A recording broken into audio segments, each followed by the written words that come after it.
ìgbà tó padà wá ìṣe sọ̀rọ̀ wọ́n tún ra àánú gbà wọ́n ṣubú lóòótọ́ péyàn rí ṣubú wọ́n ṣubú but guess what wọ́n tún pick ara wọn up again mo tún sọ from your story you can make money because Nigerians are nosy kó dẹ̀ sọ ní tàbí yẹn pé ẹ̀yin ọmọ Nàìjíríà tó bá di April ìtàn ìgbésí ayé bàbá Ìjẹ̀ṣà ó máa wà lórí YouTube gbogbo yẹn ẹ̀jẹ̀ lọ bá mi wò àwò kẹ́ a máa wò a fẹ́ mọ̀ tó ṣẹlẹ̀ a máa wò wàá tún fi gbé YouTube money lọ kí ló kàyé Nàìjíríà owó kíni ìyẹn gangan náà fẹ́ wò irú movie yẹn gan làwọn Nàìjíríà like but look at what you've done to yourself ṣe yín kìnìkan even Bíọ́lá Adébáyọ̀ kí lorúkọ yẹn náà ọdún yẹn ń ṣiṣẹ́ tiẹ̀ ni o ìyẹn ń wá trendy active everybody dey find views ni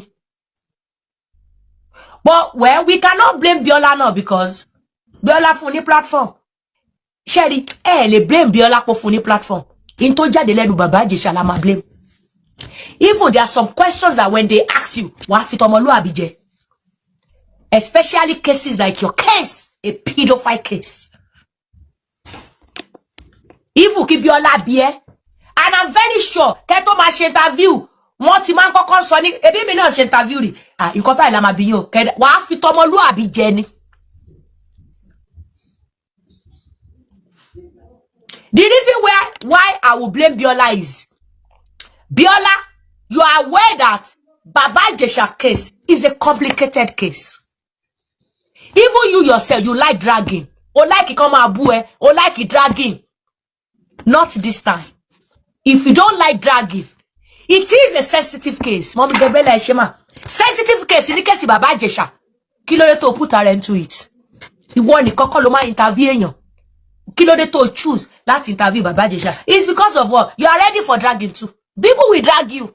Don't come and be doing you are ready for it. Oti shawo interviews to at the end of the day, it doesn't make sense to me. Why not think about it before doing it?